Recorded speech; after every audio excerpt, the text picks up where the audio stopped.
Topic है वो है BST which means binary search tree. इस टॉपिक में हम डिस्कस करेंगे कि बाइनरी सर्च ट्री क्या होता है और इसके जो 3 ऑर्डर्स हैं उनका हम कोड भी करेंगे। तो सबसे पहले हम डेफिनेशंस पर चलते हैं। Binary search tree is a non linear data structure in that data is stored in hierarchical form. ये एक ऐसा नॉन लीनियर डाटा स्ट्रक्चर होता है जिसके अंदर जो डाटा होता है और हायरार्किकल फॉर्म में स्टोर होता है। कलेक्शन ऑफ नोड, इसके अंदर नोड्स होती हैं। Each node with contain maximum 2 child either left और राइट। हर नोड के अंदर इसमें मैक्सिमम 2 चाइल्ड होते हैं, लेकिन मिनिमम 1 चाइल्ड या 0 चाइल्ड भी नोड का हो सकता है।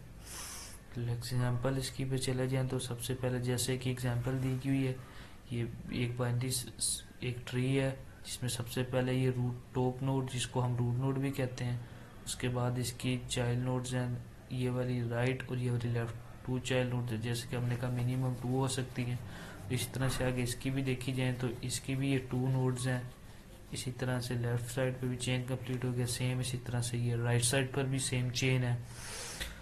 तो जो सबसे लास्ट वाली नोड होती है उसको हम लीफ नोड बोलते हैं। सबसे ऊपर वाली सिंगल नोड होती है वो रूट नोड होती है। सेंटर वाली तो इंटरमीडिएट नोड्स होती हैं।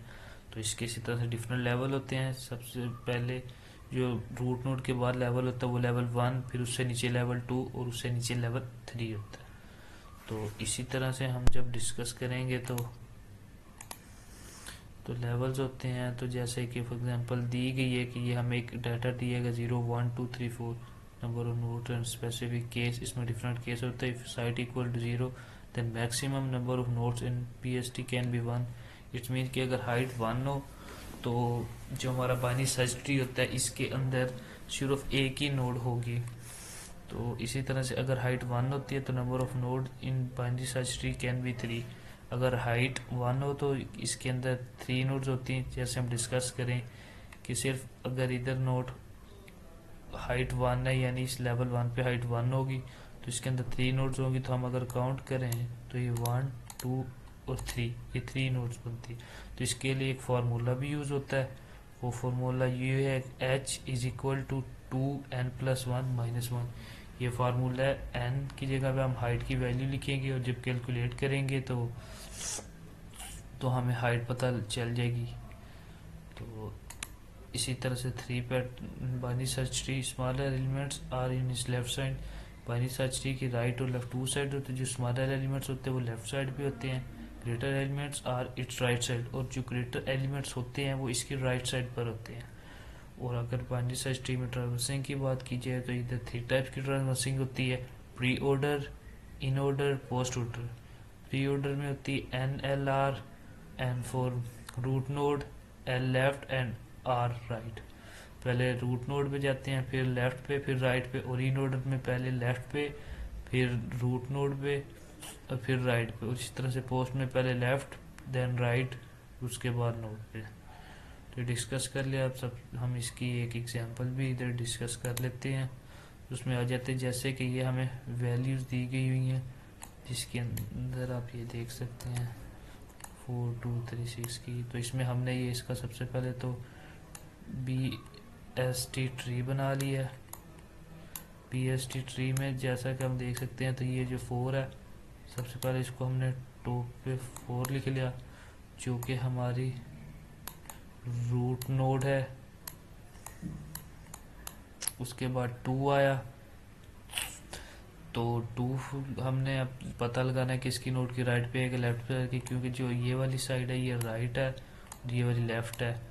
राइट साइड पे वो वैल्यू स्टोर होती है जो 4 से ज़्यादा हो। जो 2 है 4 से ज़्यादा है नहीं तो राइट साइड पे नहीं आएगा तो लेफ्ट साइड पे आएगा। तो 2 भी स्टोर हो गया। अब हम 3 पे आते हैं। 3 2 से कम, 3 4 से लेस देन है तो लेफ्ट साइड पे आ गया। अब 2 से 3 लेस देन है नहीं, 3 ग्रेटर देन है तो 3 इस साइड पे आ जाएगा, 3 हो गया। तो इसी तरह से 6 4 से ग्रेटर है तो ये राइट साइड पे चला जाएगा तो राइट साइड पे 6 आ गया। इसी तरह से 5 को नेक्स्ट डील करते हैं। 5 4 से ग्रेटर है तो राइट साइड पे चला जाएगा। 5 6 से ग्रेटर नहीं लेस देन है तो इसकी लेफ्ट साइड पे आ जाएगा। इस तरह से 7 है, 7 4 से ग्रेटर है तो राइट साइड पे आएगा। 6 से अब ग्रेटर है तो राइट साइड पे आएगा। तो ये इसके राइट साइड पे 7 आ गया। तो इसी तरह से अब लास्ट पे 1 बचता है, 1 4 से लेस देन है तो 2 आ गया, 2 से लेस देन है 1 तो इसकी लेफ्ट साइड पे होगा 1। और अब इस लेवल पे अगर हाइट देखी जाए तो यहाँ पे हाइट h1 होती है और इधर हाइट जो होती है वो होती है h2। तो एक और हाइट को अब कैलकुलेट करने का फार्मूला ये भी है कि h is equal to 2n plus 1 minus 1। तो इधर अगर देखा जाए तो 2, अगर n की वैल्यू यहाँ पे देखी जाए तो 2 होती है तो हम इसको लिखेंगे 2 प्लस 1 माइनस 1। तो इधर से देखा जाए तो 2 की वैल्यू होगी 3 माइनस 1, इधर होगी 8 माइनस 1 जो कि आता है 7। सो h इज इक्वल टू 7। जो हाइट हमारी होगी वो होगी 7। तो इसमें हम नोट्स को काउंट करते हैं 1 2 3 4 5 6 7। हमारी हाइट 7 है, इट्स मीन इसके अंदर 7 नोड है। तो ये इस तरह से कैलकुलेट हो गया, हमने इसको कैलकुलेट कर लिया। और इसकी एक और भी BST की पहचान होती है, जो इसकी लेफ्ट साइड की जो सबसे नीचे वाली रोड होती है इसको हम कहते हैं चाइल्ड नोड होती है, जिसकी ये वाली ये होती है सबसे ज़्यादा मिनिमम वैल्यू, ये होती है BST की पहचान है। और जो राइट नोड की सबसे टॉप मोस्ट नोड होती है इसकी जो वैल्यू होती है वो होती है मैक्सिमम वैल्यू।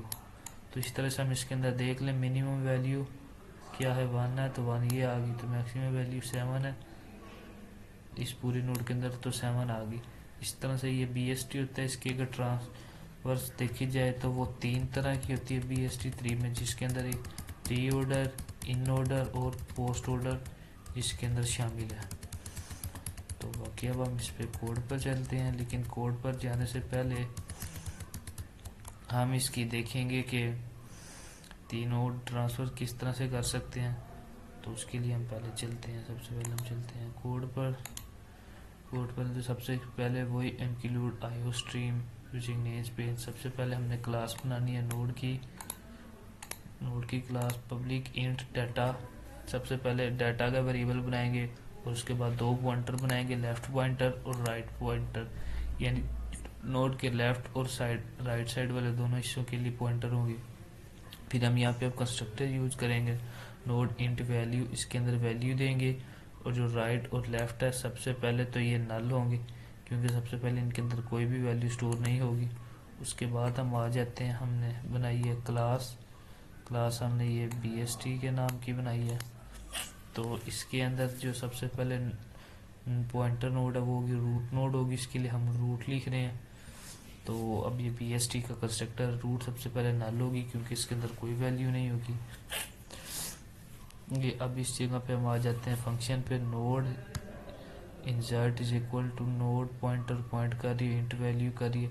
सबसे पहले से अगर इफ नोड नल है तो रिटर्न न्यू नोड रिटर्न होकर उसकी वैल्यू हो जाएगी, अगर नहीं है तो फिर इफ में चल जाएगी। वैल्यू नोड पॉइंट करती है डाटा को, अगर वैल्यू लेस देन डाटा से है तो नोड जो लेफ्ट साइड वाली है वो इंसर्ट कर देगी नोड लेफ्ट को और उसके अंदर वैल्यू आ जाएगी। अगर नहीं है तो फिर एल्स कंडीशन रन करेगी, एल्स कंडीशन में नोड राइट साइड पे जो है इंसर्ट करेगी राइट नोड के अंदर वैल्यू और रिटर्न के अंदर हमारे पास नोड आ जाएगी।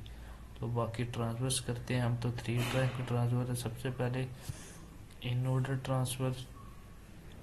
ट्रांसफ़र में जैसा कि हमने पढ़ा था, इन ऑर्डर ट्रांसफ़र के अंदर इस तरह से होता है कि सबसे पहले इसके अंदर लेफ्ट को डील करते हैं, फिर नोड को n और उसके बाद राइट साइड को NNR वाला, यानी हम ये वाला फार्मूला यूज़ करेंगे जो हमने बनाया था।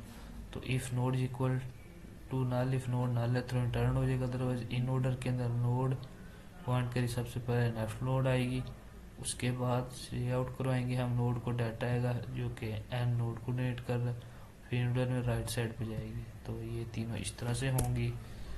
तो बाकी अब हम नेक्स्ट चलते हैं प्री ऑर्डर के अंदर। प्री ऑर्डर के अंदर नोड पॉइंट करेगी, सबसे पहले आएगा डाटा, उसके बाद डाटा से मुराद नोड, फिर लेफ्ट और फिर उसके बाद राइट आएगा। तो इसी तरह से प्री ऑर्डर में, लेकिन इन ऑर्डर में ये है कि जो डाटा होता है वो सॉर्टेड फॉर्म में आता है। जैसे कि हम लिख सकते हैं कि यहाँ पे डाटा, यानी ये वाली जो अरे होती है ये सॉर्टेड अरे होती है, लेकिन प्री ऑर्डर में सॉर्टेड अरे नहीं होती है। और इसी तरह से हम पोस्ट ऑर्डर में चले जाते हैं, क्योंकि 3 ट्राई क्विक ट्रांसफर्स अब हम पोस्ट ऑर्डर को डिस्कस करेंगे। Same as pattern, if node null है तो रिटर्न करेगा। पोस्ट ऑर्डर में जो सबसे पहले यूज होता है वो यही है, left then right then root, the node होगी तो इसी तरह से होगी, रूट नोड होगी। तो सबसे पहले हम जब डिस्कस करेंगे तो लेफ्ट नोड आएगी, फिर नोड आएगी। और अब हम चलते हैं मेन कोड पर, इंट मेन फंक्शन पे। मेन फंक्शन बनाया, BST जो हमारी क्लास थी उसको हमने ऑब्जेक्ट ट्री दिया। अब ट्री डॉट रूट करेंगे, ट्री डॉट इंसर्ट वैल्यू, इस तरह से हमने 4 2 3 इसी तरह से हमने सेम इस ऑर्डर के अंदर वैल्यूज को इंसर्ट किया। जो ये वाली वैल्यूज हमने सेम ये वाली वैल्यूज ली हैं अगर, तो ताकि हमारा कोड जो हमने डायग्राम बनाई है वो आपस में मैच हो जाए। तो इसी तरह सबसे पहले सी आउट लगाएंगे इन ऑर्डर का, इन ऑर्डर ट्री रूट। तो बाकी अब हम इसको कोड को रन करके देखते हैं। सबसे पहले फाइल इन ऑर्डर में, जैसा कि हमने आपको पहले बताया था कि इसके अंदर अरे सॉर्टेड होती है, तो ये देखिए 1 2 3 4 5 6 7 यानी सॉर्टेड फॉर्म में शो हो चुके हैं। बाकी अब हम नेक्स्ट चलते हैं प्री ऑर्डर पर। प्री ऑर्डर में इस तरह से होता है कि जो ऑर्डर होता है वो सॉर्टेड करता है, और उसके बाद जो नेक्स्ट पोस्ट ऑर्डर है, इन दोनों का कोड इकट्ठा हम देखते हैं आउटपुट क्या आती है। पोस्ट ऑर्डर में ट्री डॉट पोस्ट ऑर्डर अगर ट्री डॉट, इसके अंदर ये पोस्ट ऑर्डर वाला कोड रन होगा, जो कि हमने सेम पैटर्न्स बनाए थे तो वो इसी तरह से रिपीट होंगी। तो लेट्स रन दी कोड को हमने रन किया, तो इसी तरह से तीनों टाइप की ट्रांसवर्स हो चुकी है, in order, pre order and post order. बाकी ये तीनों ट्रांसफर इस तरह से हम डायग्राम पे भी कर सकते हैं। आई होप सो अंडरस्टैंड कर चुके होंगे। तो इसका जो देसी जुगाड़ है एक, उसमें ये आता है कि सबसे पहले हम जो जाते हैं इस तरह से, तो इनके भी 2 नोट्स बना लेंगे एज ए सिर्फ आपके समझाने के लिए, ताकि इजी हो।